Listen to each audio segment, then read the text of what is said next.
Walabok, welcome to Walabok Talk. My name is K.O.S. now. I'll be your host. I'll be holding it down for a while, bringing something new to everyone, something different, something the culture related, meaning African, West Indian culture related. Yeah, today's episode 0. It's about me, myself, and I. Who am I, and why should you watch this? Why should you care? And eventually, hopefully, you will care because usually people care about things I do. Not trying to sound cocky, but today's about me, so I could be a little bit cocky. We're gonna start off with a little questionnaire, Q&A, I should say, that I feel like leaving out of episode 0, you might get to know me more and be looking forward to episode 1, where we'll have guests. Basically, the show, it's going to be about a lot of, instead of Africans who already made it, we might get someone here. It's going to be more of the ones up and coming, whether you're in fashion, music, entertainment, or doing anything that's for the culture, towards the culture, and about the culture. What might make it different is one, me. I don't think we have a lot of males in the African community who's doing shows like this where they're interviewing and getting to know some of our future stars and future um, basically leaders in the culture. So, because you can know someone today, they're regular average Joe. Tomorrow, boom, they big. So it's time to get to know them early. So when they are introduced to the world, you already knew who they were, which I feel like it's needed in our community right now. So we're gonna get stuff started. We're gonna have fun. These interviews are gonna be in depth. Some of the people that I'm gonna be inviting on here, it's gonna be really, really let's just say things might get tense at times, but don't worry, we're gonna hold it down. We all professional. So if you are seeing episode 0, maybe if you're looking to get interviewed, you better be prepared because I'm gonna ask some tough questions to artists, promoters, or anyone who's doing something and they say it's for the culture. We're gonna find out because you enter in. It's light in here, but everybody know I stay in black, so you enter in the dark room. So we're gonna get started today. It's about me, myself, and I. Yeah, I really usually don't care to do this, but I think it's important people know who I am, who is KOS, why my name is KOS, and why somehow, some way, when people meet me, they're like, I've seen you or heard you somewhere. So it's gonna get started. So we're gonna get started with that. Okay, who is KOS? KOS now is a Senegalese American from Harlem, meaning I was born in the US, raised in Harlem. I lived a little bit in Senegal, about 4 or 5 years in Senegal. They only shipped me there to learn Wolof and learn the Quran. Yes, I'm Muslim, but I love all faiths. That's one important thing that you guys should know. So this show is gonna be really, really diverse when it comes to stuff like that. Yeah, grew up in Harlem, 129th and Lenox. Some of you might know it, some of you might not. I think the whole Harlem might already. But then also spend time in Senegal. So you get the best of both worlds with me. I like to consider myself Senegalese American, one, because I was born here. So technically, no matter what, I'm American. And two, my parents are Senegalese. So I speak Wolof 100%, Buwari. All right. English too. I don't speak French. That's another reason why I like to consider myself Senegalese American, because it's a little different for some people, I guess, when a Senegalese doesn't speak French. But if you're African, you know Senegal, even when you live there, you're going to learn Wolof because that's what we all speak there. But it's also a really, really diverse country. But yeah, KOS is Senegalese American from Harlem. So which means I grew up like the average American playing sports. Funny. Well, it's not funny, but I ain't play soccer. I learned it. I knew played on a few teams, but I wasn't nice. I wasn't like my dad, I guess. But baseball, football, basketball, I was good in football. I was real good in football. Basketball, I was short. I thought I was Iverson, but there's only one Iverson as we see, and one Westbrook and one John Morant. So it's one of ones. But yeah, grew up right there on 129th and Lenox. If you're not from New York, it's in Manhattan. And if you from New York, you know when I mean Manhattan, I mean Harlem. So it's our own borough that we just call our own borough. But yeah, I'm a Harlem dude, which means A lot of the way I move and act come from Harlem. And some of the people who I've seen growing up around Harlem. Senegal, I wasn't there that long, but people who know me will tell you before I tell them I was born here, I would have to actually tell them because the way I rep Senegal and rep Africa in general, since teenager, everybody already know already. Like I take a lot of pride in being African and also being American, but being African. I think enough people rep America. It's time for people to rep, the homeland, and that's where the name KOS comes from. KOS stands for King of Senegal. No, I don't believe I'm the king.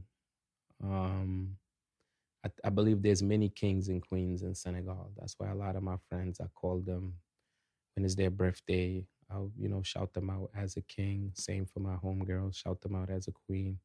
Everywhere you go, there's a lot of kings and queens. There's no need to feel like there can only be one leader in situations. As long as people have the right mindset and are willing to do things for the right of people, I think you should consider yourself a king, whether it's in your household or in public or at your workplace. You know what I mean? Great kings move, you know, like with unity. You got to be united. So, at first, I hated the name King of Senegal. Back then, one of my homegirls shortened it to KOS, and I just was like, who nickname would be KOS? And for some weird reason, it stuck. People who knew me directly was calling me KOS. People who didn't know me was just like Coast, Coast, Coast. Over time, I eventually just learned how to kind of just accept that name too. But please, I prefer to be called KOS. And if you are a direct friend to me, you probably know my government name by now. I'll see. Maybe throughout the episodes, when one of my guests bring up my government name, you guys will know what it is. But for now, I still have the African superstitious stuff where if people know your full government, they're capable of doing things to you. So yeah, and but now is my legit last name. Like I feel like everybody, you should know your last name, know the history of it, know where it comes from, and be able to know like, all right, this is my last name. I'm a rep it no matter where I go. The first name, yeah, you could keep your nickname, but your last name should be embedded in history. So yeah, the generation that comes after you could know how much you did. So they'll always respect that last name. So that last name is from Senegal, from Walla, which is a little bit up north in Senegal. Real farmy area type, you know. But yeah, KOS now. That's my name. And yeah, that's a little bit about me, I guess, when it comes to that standpoint. So what's the next question, I guess? People want to know. My dreams and goals. Yeah. Again, Senegalese American. So growing up in America, I thought I was gonna be Iverson. I thought I was gonna be Jordan. I thought I was gonna be in the NBA. Then boom, in basketball, I was too short. I was playing football. I was so good in high school. Some of you might be looking at me like you seem pretty small. Picture, I was smaller than this, but football in high school in New York is like mad JV teams in other states. We all small. Nobody wasn't too big. I was real good in football. I thought I was gonna be in the NFL. I used to just sit and just daydream about being the number one pick for the Giants. I was playing free safety. Yes, I was playing defense. Even though I was small, I was playing defense.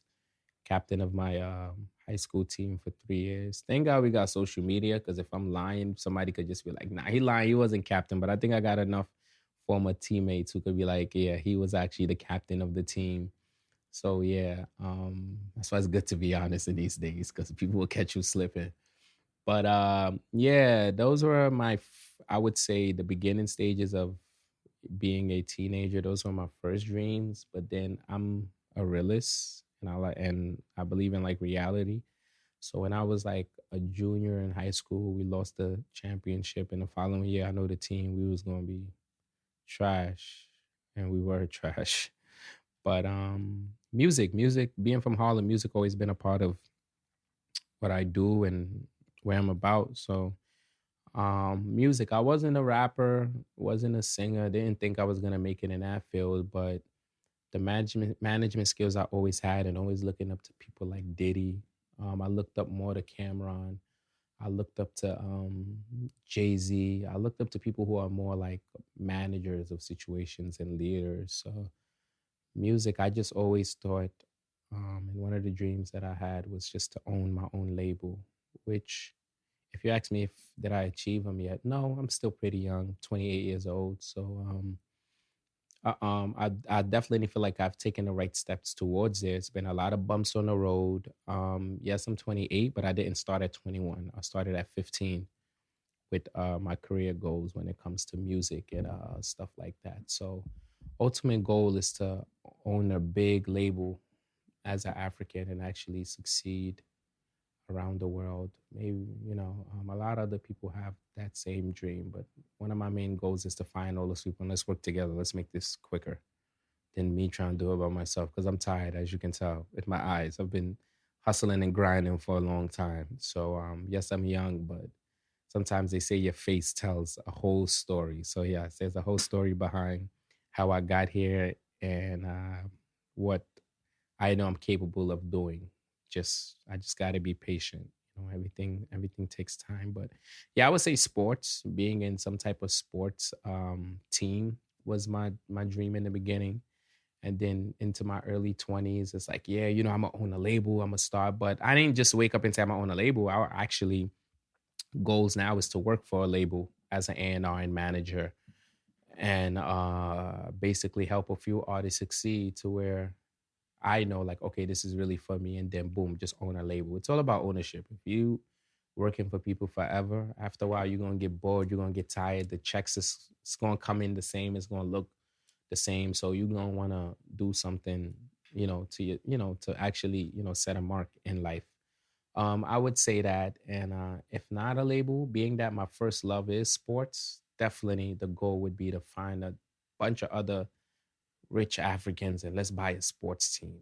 You know what I mean? I think again, ownership. That's my number one thing at all the time. So it'll definitely be something that has my dreams is definitely ownership, but at a high level, not just let me own something in my area. No, it's got to be at a magnitude to where we can get other Africans and African Americans and people involved. Basically, that's my whole thing. So yeah, those are my dreams and achievements. Yeah, we getting there. We getting there. Just patience, patience. We getting there. Yeah. Yep, that's it. Let's see what everybody else needs to know or wants to know. Um, that's my favorite question. I'm not a I don't I don't feel like anybody got to where they got to by themselves. I feel like it's people around them. And I have a lot of role models, but I'm gonna just name a few. So people who know me could just attest to this because they'll be like, yeah, this is the only guy this person posts. My number one, well, first of all, my first role model and kind of who gave me the personality that I feel like I have and how I move is the person they name me after, Sinmo Dubusajeng. I know that was mad long. You guys are probably like, huh? Yeah, I would say him. He was a spiritual healer. I'm not gonna get too in depth into that right now because that's a little confusing for a lot of people. But I would say that's one. For the Senegalese watching who are Modi, they will definitely know who Sinmo Dubusajeng is. Um, Family members also one of my good uncles who raised me when I was in Senegal for a little bit, taught me well, taught me the Quran. He's passed away. Mamadou Ndao, he's passed away. Definitely one of my big role models. Then now, if we get into what the world I guess views at the only role models, celebrities and stuff. One number one is definitely Boo, Akon's brother. I've been studying him since early, like high school. Once Akon was on, I was like, nah, I gotta be something behind this. It happens to be his brother, his blood little brother. Boo has been one of my role models. Like I've studied, watch, um, was in his MySpace DMs, Instagram DMs, just trying to learn as much as possible. Learn. No, don't get excited. He wasn't answering at first because he ain't know. Probably mad people had the same role model. So Boo definitely he's an A&R manager and he was definitely still till today one of my role models. And after all the years that went on, when I finally got to meet him, it was at Wingstop on 125th. And it was funny because one of my homegirls, Jada, shout out to Jada. Um, Jada was just randomly walking on 125th. This was August. I think it was a little bit after my birthday or before. Wait. Actually, before that, my homegirl Aisha and my homeboy Boynard, they were in Senegal and they happened to see Boo at some spot I guess they was at, and they just was like, Boo, look, first of all, you need to make a video for this dude K.O.S. He loves you. We've been talking about you forever. So those were the first people who actually did that introduction, and I didn't get to talk to them, but they made a video. Boo was shouting me out. Boom. Few months down the line, Boo comes to New York, runs into my boy Prince. Same thing happens to him. He runs up to him like, yo, bro, I don't even want a picture. I need you to do a video for my man K.O.S. He love you. He always shouting you out, blah, blah, blah. So I guess Boo was already starting to hear my name around a little bit. You feel me? Because people, Senegalese will run up to him like, yo, this dude been showing you love. He views you as a role model. Boom. Next thing you know now, it was, I think, August. I can't remember the exact year, but my other homegirl Jada runs into him on 125th. She calls me on the spot, like, yo, Boo by Wingstop. I just told him, you know what I mean? He got to meet you. I ain't let him go nowhere until he meet you. Boom, I lived on 129th, so I ran the 125th in Lenox. If you're from New York, you know what I'm talking about. I ran 125th in Lenox. Got to meet him. Crazy and scary part is I ain't know how he was dressed or whatever. I go to meet him. We got the same outfit on. And this is weird. It's not like I follow this dude based on what he wear. I just follow this dude based on how he move in the music game. So we had on the same outfit. You know how you kind of look like somebody, but y'all both kind of give each other a look like, okay, damn. So he probably met a lot of people who view him as a role model or look at him. But the day that day he looked at me, and even the little video he did for me, and we chopped it up a little bit. You get what I mean? He started following me on IG after that. So which means like he just didn't meet me and just shoo me away. He actually, I guess, looked and seen like, all right, this kid is serious about what he doing. You feel me? Over time, loving music. I've generally had other role models. Oh, shout out to Boo, first of all. Always answering DMs when I have questions and stuff like that. I don't bother him all the time, but the times when I do hit him up and we conversate, it's always him, giving me gems that you need to get in the music game. Because again, I'm not a rapper or singer, so it's definitely gonna be something that you're gonna need from the behind the scenes standpoint, because they're the core of music. They do everything. Trust me, they do everything. Um, Law is Supreme Street. If you don't have him on Instagram, that's one of Jay-Z's good friends, Rock Nation manager, and that's another role model I have. We communicate, we talk. Also another person who I ask him a question, he just answers, gives me gems. I'm more motivated by just seeing how hard they work. So I don't feel like I need to communicate with them every day or all the time. Just the way they work is gonna keep me working and going and pushing. When it comes to the music game, I would say those are my two role models. More because I've actually been able to communicate with them, get questions that I need answered, which has helped me. If you look at a broader standpoint, Akon, Wale, Meek Mill, Rick Ross, Jay-Z, like it can go on the list. There's a lot of people who I view as role models, but in a humbling way, like I'm not too attached, because I really believe and know I'm gonna make it. So these are people who like you're gonna be in fun competition with. Every competition doesn't have to be kind of like in a way of like being negative. It's gonna be fun competition. Is music. Let's see who's gonna be able to find the best artist and build the best artist. The ultimate goal and dream is to be able to work with either Boo or Law in the same building. I think that would be super, super fun instead of me in a whole different building. You get what I mean? But no matter what, if I choose to work in one, I'm going to be having to go against one or the other because they're not in the same building. But yeah, I would say those are my role models. And I have, now when it comes to like people around me, who are my role models, I would say a lot of the young, it's funny, a lot of the younger generation that I see now, the way they modeling, moving towards like moving around this world, I would definitely say a lot of the younger Africans right now, a lot of my role models. Because what they doing, when I was doing it, when I was their age, it was mad misunderstood. People didn't get it and understand. The Africans around me was just like, this dude just love his culture, but they really didn't get where I was going. But I feel like that generation, some of them have told me they've seen how I was moving when they were like 11, 12, and it kind of motivated them and gave them confidence to what they're doing now.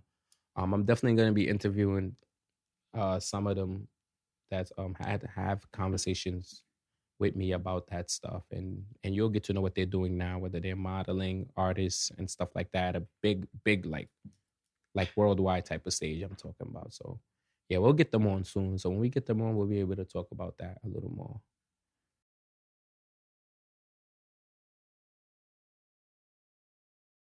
Did I feel hate? Yeah, I still feel it, but I'm a Leo, and wow, I didn't even mention it in the last one. Nipsey Hussle's one of my biggest role models. Crazy that I didn't mention that, but yeah, and you see the way he moved. He tell you how to kind of deal with hate. Um, it doesn't phase me. I don't really worry about it. Um, I grew up in environments where like you kind of don't fear certain things, so hate is just it's like negative energy. It's like bad air. I just kind of close the window to it, when I'm in the car. Um, I still go through it now, but I don't bring it up publicly because I feel like that's what the haters want. I don't bring it up publicly. I don't like just talk about it. I don't care. I'm not worried about that. I live for myself. I live for my family. When you pass, it's you in the meeting with God, not you, God, and all your haters. That's gonna be like, God, nah, send him to hell. You feel me? So I don't worry about hate. So if you want to know a little secret to why I stay in black too, I feel like black is a color where you're gonna need a unique color to kind of like mess it up. Black gets lost in a lot of things, but it's still vibrant. You can still see it. You know what I mean? But it's dark. A lot of people are afraid to be around it, understand it. You feel me? But for me, one of the reasons why my dress code is mainly black is because of hate. I always had this thing where like no matter what you throw on black, it's hard for you to change the color. So it's just like my mood. Like you can't affect my mood based off how you upset or angry or what you say to me. Words don't bother me. I really don't care about words or ever will. I feel. So yeah, hate. Yeah, definitely you're gonna have hate. Somebody, one of my homegirls, not my homegirls, one of my homeboys. Shout out to my bro Asan, twin Asan. If you know him, you know him. He was saying we was at some function a few weeks ago, and he was like, "Yo, I always tell people if you was Ghanaian or Nigerian, you probably would have made it because they support each other so hard. But you Senegalese, and sometimes it's just like we don't want to see each other make it." And he was like, not even Senegalese. He just was like, I feel like with French Africans, it's a little more difficult because we've been through so much. So he was like, I feel like if you was Ghanaian, Nigerian, you would have made it. I didn't know to kind of be like, yeah, you're right, or to be like, nah, you can't say that because I feel like, well, the younger generation, and I mean young, I mean like between 21 and 25, they support each other heavy. They repost each other's stuff, and I think it's just also the social media era they're in. So I don't blame everybody around my age group who didn't understand what I was doing because it was different. First of all, I was Senegalese, but I was born in the U.S. I spoke Wolof, but not spoke it like the Senegalese born in Senegal. So I feel like they didn't understand. And I'm like, bro, you my bro. You've been supporting me for like 10 years. You, your brother, my boy Prince, a few other, you know what I mean? My boy Mo Issa and all of them, they all been supporting for a few years. So I look at it like, y'all my friends. So everybody else who wasn't supporting either just didn't care or wasn't my friend. So they ain't owe no loyalty to support what I was doing. And you can't really support something you don't understand. So can you really be upset at them? No. Now if you make it and they got something bad to say about you, then that's what you might consider hate. And again, that last question, whether do I feel like did I ever feel I wasn't gonna make it? The only time I felt like that was in football.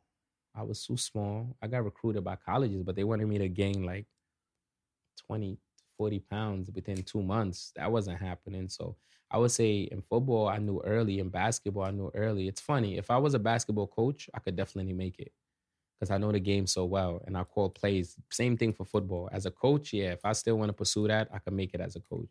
But as a player, come on, I'm finally tall. I'm finally like 5'11, 5'10 now. You know what I mean? 175 pounds. During this time in high school, I was like 120, 5'7, 5'6, small, shrimpy, just another Harlem shrimpy basketball player looking dude. But yeah, like In sports, I knew, but in music, nah. I could Jay-Z, French Montana, all of them made it at 26. Um, in music or entertainment, I don't feel like it's an age. Like you will make it whenever God set that time, or maybe for you it's a dream, but for God, He got a whole different dream for you. So yeah. So I'm still in the process. I'm still in the marathon, like Nip would say. Yeah, it's crazy that I didn't bring up Nip. Well, I didn't bring up Nip in the role model thing, but Nip is like where Pac and certain legends are. Like they just, if there's another word for role model, they'll be there. That's how I feel about a lot of great African artists like Youssou N'Dour, Chonsek, Salif Keita, Fali. Even though they still making music, these people are like, you're not gonna compare them with the new artists coming up. You feel me? It's the same in sports. Like I feel like the era of LeBron and them is gonna be different from the era of what's going on now with Ja Morant and them. It's just different. You feel me? So I'm not the one to be like, it's this person or I have top fives and things, but it's more to myself. So yeah, just in case I was wondering, because some of you might be like, but you love Nip, like your car color is Nipsey's color and all of that. But yeah, Nip is just on a whole another level when it come to me. So yeah, role model, I think he's above that when it come to those things. But yeah, that's that.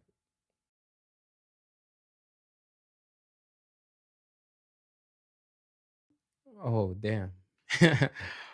Is K.O.S dating? Well, no. Depending on when this video come out, it might be different. But for right now, no. I think our generation is weird when it comes to relationships. We are super, super weird. The guys don't trust the girls don't trust the guys. So I don't know if we're supposed to go link aliens and see if they trust us. But for right now, no. I know probably this question was asked because on the show, when you come on, trust me, you'll be asked this question too because we need more faithful people. And I feel like when you publicly ask this question, you got no choice but to be faithful and honest. But no, part of it, I would say, you know how some people probably been watching this video and like he looked like a player anyway. Yeah, so as a teenager, early 20s, I was in the game. I was a player. Um, I'm not smiling because it was a good thing. I'm just smiling because now when I see a dude get caught twice, guys who are players is like, you're not even a player because you got caught. So you should have stopped the first time. It's not for you. I don't think it's for everybody. I don't encourage it. I feel like this decade, 2020, let's all be faithful. I think it'll be dope. We'll see more happy families. But yeah, I was a player young, so I feel like it kind of affects me in the dating game now. And not that I'm still a player, but you just have that look or that aura, or when you just cool with mad females, it's just, like they like, nah. So they don't fully trust you. So it gets annoying and boring because I'm a Leo. So we're loyal. So if I'm getting to know someone and I feel like they just trying to find out things about me, I kind of get uninterested. I don't be interested at all to talk. And I'm like a light switch. When the light is on, it's bright. I'm happy. I'm chilling. You can do one thing. Once that light cut off, it's hard to put this light back on. So it's not good, but it's not good. It's not bad either, but it's I think more bad than good because you don't really know how to give females second chances or people in general. So I don't know if to. I'm still learning myself. I'm 28 again, so I don't know if I should work on that or if it's cool. I have emotions, I have feelings, but I'm not the average guy. I don't get jealous. I don't worry about if you got male friends because if I'm taking care of you good, I ain't really worry about that. You know what I mean? So I don't know if that's good or bad. Sometimes I tell myself I need to work on that. Maybe I need to give people second chances.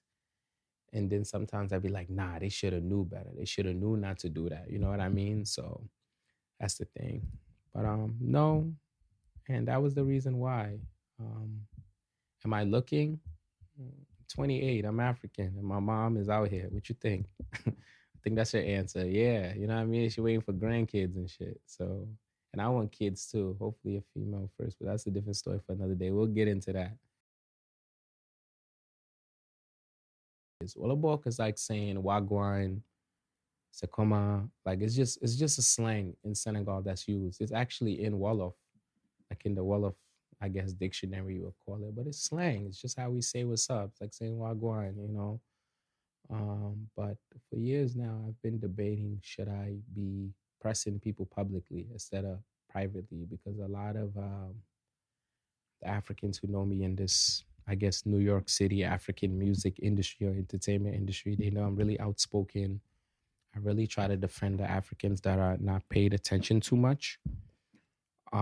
So I just wanted to get a platform and put some of these people on a platform where they need to explain their actions, or some of them could just, we could celebrate their actions. It's not all about negativity. It's not all about putting people on the spot, but how do we know what you're doing is genuinely, like, genuine to the community and for the community? How we know you're not just trying to make money if you're a promoter? How we know? And yeah, you could say it's business, but do that other business somewhere else. I think Africa has been extorted enough. So if you're gonna make money, if you're doing good, both, you're gonna make money and people gonna be happy. But if you doing events that people are technically losing their money because it's not really celebrating what they thought was gonna be celebrated, yeah, I'm one of those people who kind of like is on the other side. I'm gonna try to cancel you. You feel me? And luckily, the brand that we have built over the years, Walabok LaFamilia, is a brand that the right people respect. So usually when we dub something, it's dubbed by a lot of people from our community. I can't control people in your community, but our brand could kind of control people in ours. So if we kind of tell them, and I don't know, hating shit. I don't think it's hating if you tell somebody don't go there because they for the bad of our people. I don't think that's hating if it's an honest truth. Just one of those things where like I care about Africa and the movement. So for me, I tell people all the time, we dying to hear more Afro beats on hip hop, R&B, and pop radio. That doesn't make sense. How about we work on trying to, just like our Latino friends do, have our own stations and be able to play our own music. And that's where something like Walabok Talk also comes in, because you're not gonna sit around and watch a podcast that's not based on the genre of Africa, interview Africans coming up or African artists. We need to stop trying to jump into ships and create our own ships and have our own seas to sail. You feel me? So that's where Walabok Talk comes in. It's fun. For right now, it's me. I'm the host. I'm chilling. But somebody else might fall in love with it and feel like they could take over in a few, you never know. You feel me? So it's definitely gonna be something that's um for the culture, for the people, and that's how the Wellabok Talk vibes are gonna be. And I use Wellabok because I'm gonna be honest, it's marketing. Everything gotta be Wellabok around me. It's marketing. You feel me? I couldn't think of any other name. I love what I do. I feel like what we're building as a team. And as you can see, I use the word we a lot because I don't feel like Wellabok got here just by one Senegalese. We one of the most diverse one of the most diverse functions and companies and groups in New York City.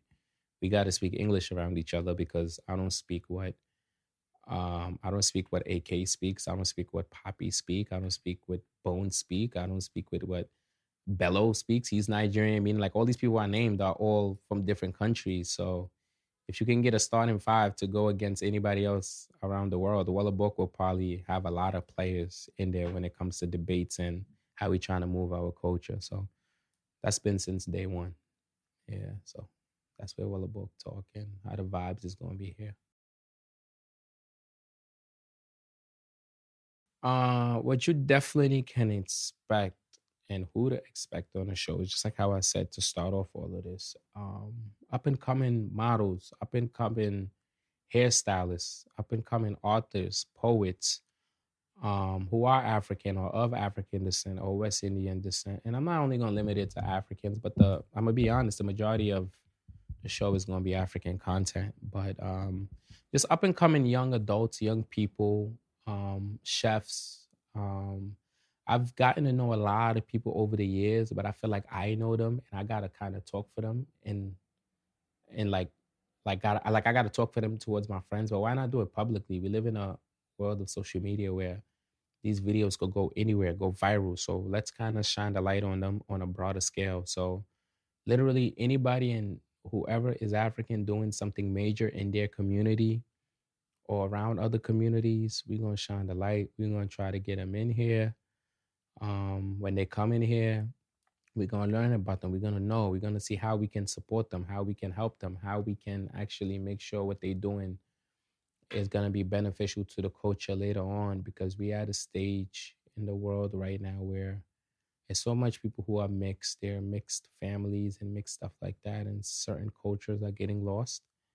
And we got to kind of find a way to build that bridge. And also, it's fun being mixed. It's fun that the world is mixing together. You know what I mean? But let's learn their stories. You know, it's unique.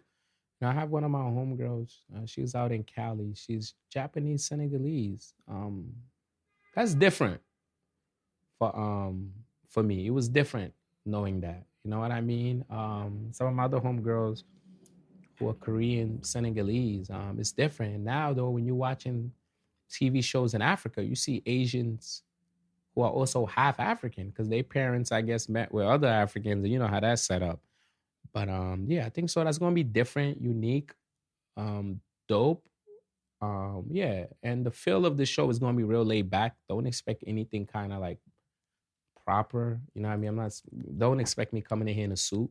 Nah, like I feel like we just gonna catch a vibe. We're gonna have a conversation that the world gonna get to hear, and we all gonna be able to be a part of that. So that's definitely the vibes and what we're doing on this show, Walabok Talk.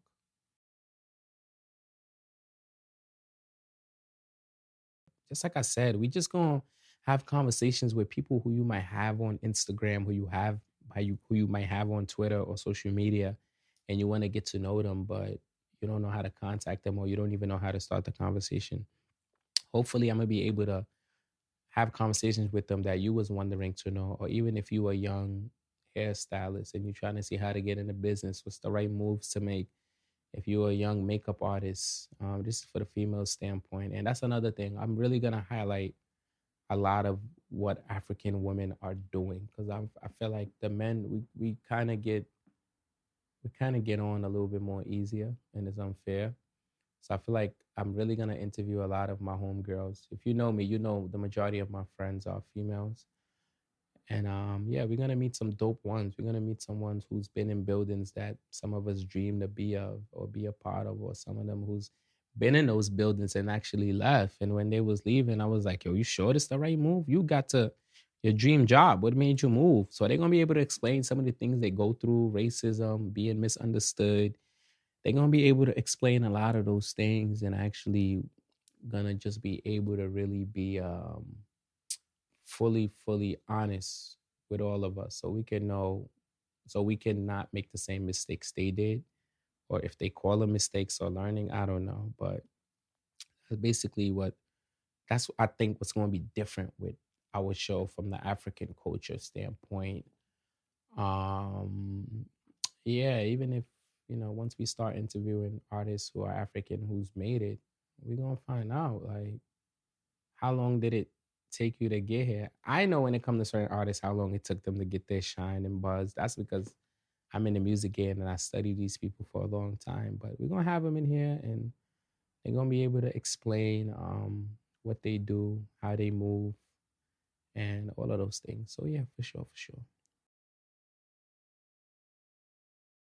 So yeah, I know a lot of people who ask all the time, like, what's this logo here? Oh, my bad. Logo here. What's Walabok La Familia? So Walabok La Familia again, over the years from MMG to Rock Nation to Bad Boy to Good Music, how these kind of labels move, I feel like it can be used in a like in the real world too, in a standpoint of unity, working together, meeting different people you don't know, but having one goal. So Walabok La Familia is, you could say, the child of FABEMPIRE, where everything started. Um, Back January 4th, 2009. That's when we started this group in my room. FAB. No, first it was called FAB Gang, but we wasn't a gang. The gang stood for Generally Attracting New Generation. Yeah, that's mad long. So eventually, when I started to recruit other Africans who are Ghanaian, Nigerian, Congolese, I could name them. I was just weird. I was just always online finding different Africans to recruit at the time, and I was like, nah, this is an empire. Like this ain't this. The word gang is already kind of a negative word, even though we have a great meaning for it. It's a negative word. So yeah, so we started FAB Empire. Me, my boy Mo Kava, Moisa, Ali. We started it back in 2009, January 4th, and yeah, from there over the years things passed, and I was really on my music shit, and I was like, all right, I can't really affiliate music and what we're doing because it was different.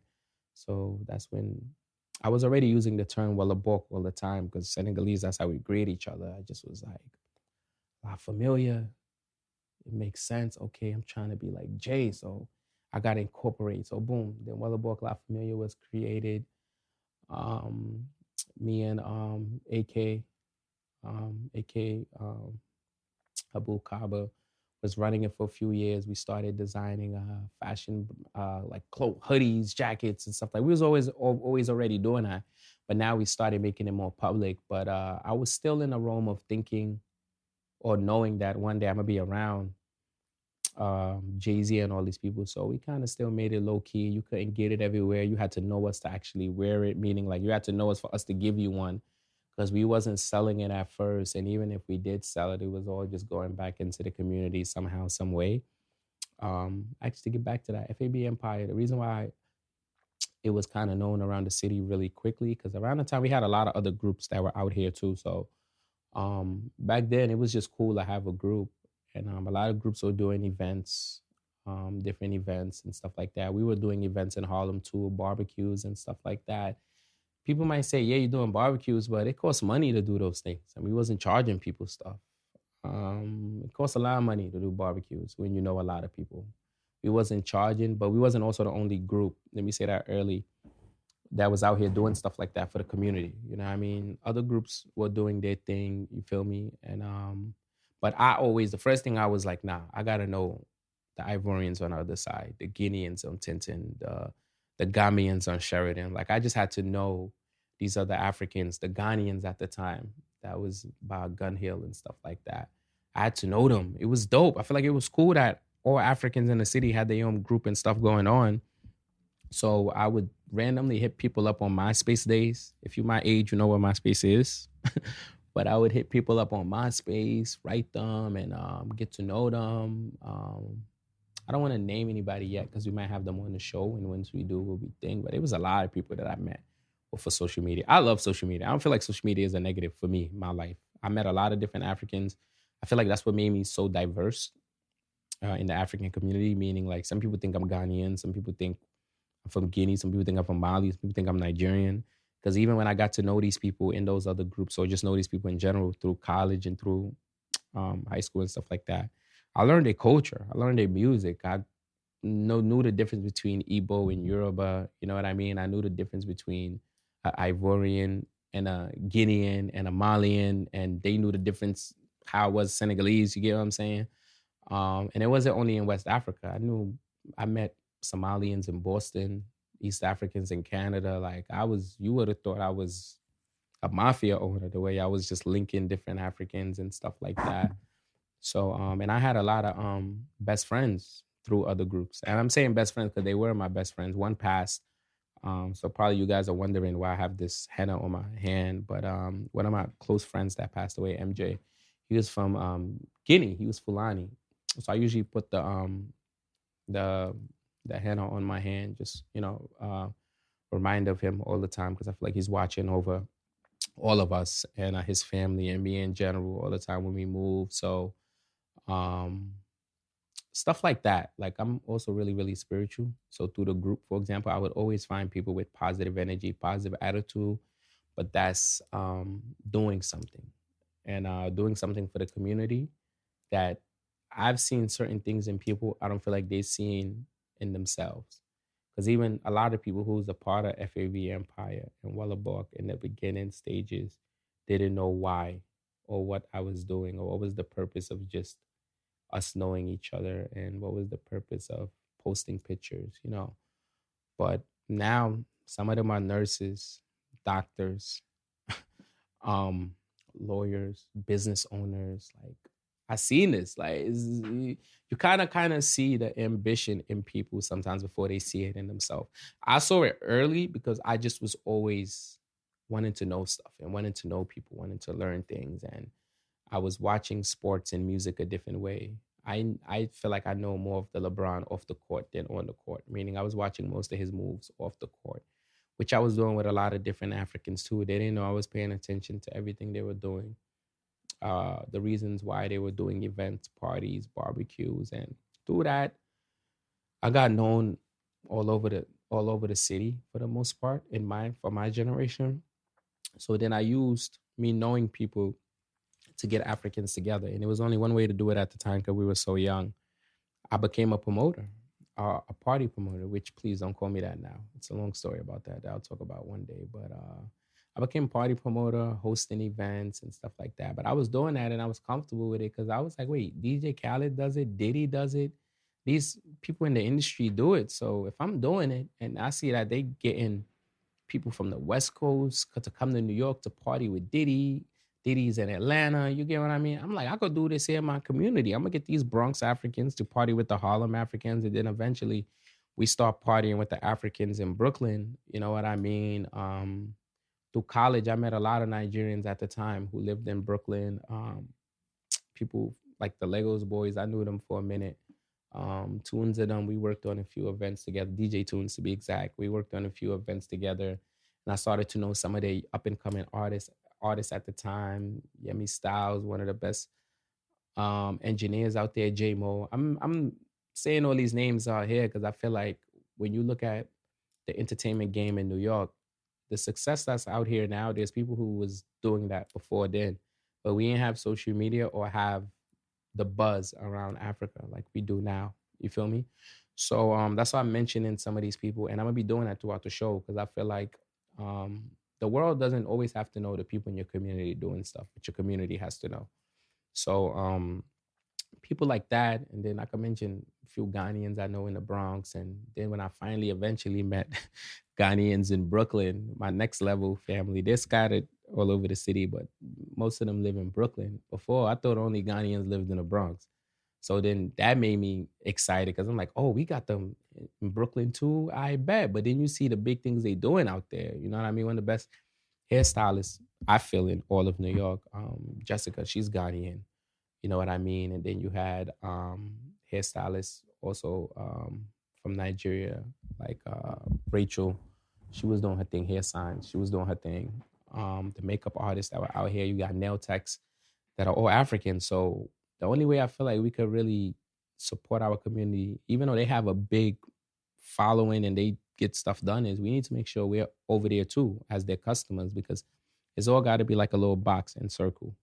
That's how FABEMPIRE and Walabok LaFamilia kind of is. Everything goes like this. So if I know you and you're a lawyer, if someone asks me for a lawyer, I'm sending you there. You know what I mean? I'm sending you to the lawyer I know, the doctor I know, the businesses and all that stuff. You know what I mean? So I feel like this, like Walabok won't be understood. Walabok LaFamilia won't be understood.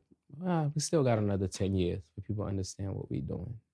And it hasn't been perfect. Bumps on the road, misunderstandings, people who's dropped out, people who's just been, I don't like to use the word kick out, but people who, you know, energies happen and you start to see like you made a mistake. Not every draft pick you pick is gonna be a star player. And also there's no there's a creator in everything. There's a starter in everything. But business, for example, doesn't move without its employees. The owner cannot open the store, be by the register, like it like is a team, is a movement. So for example, I don't really consider anyone the leader of Walabok La Familia. There's presidents, AK vice presidents, Poppy, there's artists who's on their bones, there a lot of people who run this function, you know what I mean? And then we're not always on the same page, but we're human, you know what I mean? For me, as long as the group can continue to sustain success and moving, that's all that matter. Because I don't think a bunch of leaders can never come to one agreement. But one agreement that I feel like they'll always agree on is how to make sure whatever we're doing continues to lead the way. So that's what Walabok LaFamilia is. So if you see the logo and stuff like that, it's simple. That's what it is. It's just a family. If you're into fraternities and sororities, you can call it that, minus the hazing. Yeah, we don't. Yeah, we don't haze it. If it's a Fortune 500 company, you call it whatever you want because it has the ability to be whatever it wants. We provide um, entertainment, fashion, music. You know, we like we do it all. We've been in meetings to how to improve the community. We've done functions for the community. You know what I mean? That people around the community will know and will see. You feel me? But I feel like we got a lot in stored, especially on the business aspect. So, um, and one thing with Wallabok, a lot of functions is around it and come out of it. Like, like what art money is what Wallabok is. You know what I mean? If you know art money, it's a brand out here. But not only art money, it's a lot of different brands that I wear, even though I'm not well, I guess people would say, yo, you ain't even with them now. Everything, like our closest partners are Ghanaian, the rollers, and whatever they do, same as it's like Wallabog doing it. Those are family for life, and I don't use that term for life as often because you kind of sense when people are just using you, which I've been there and I've been to meetings where people just want to use me because I can bring certain people. But then that's when the business side of me come out. You feel me? You want me to fill up a place? I bet. So pay me this. I'm gonna break your budget because you ain't doing it for the culture. So I'm gonna make you fill it. You feel me? And yeah, stuff like that. So that's a little bit of what Wallabok my familiar is. That's a little bit. I think you guys maybe got to know a lot about me that the average person probably wouldn't know about me unless they're around me. And yeah, other than that, it's just a Senegalese American from Harlem, you know, from Harlem who end goal is not actually to live in Harlem. So, but we'll figure out how that will be when the time comes. But yeah, this is well, this was episode 0. Look forward to episode 1 with a special guest that you guys will find out once the episode airs. But yeah, that was a little bit about me. Have fun with this, share it. We're gonna have a lot of fun. We're gonna have a lot of laughs.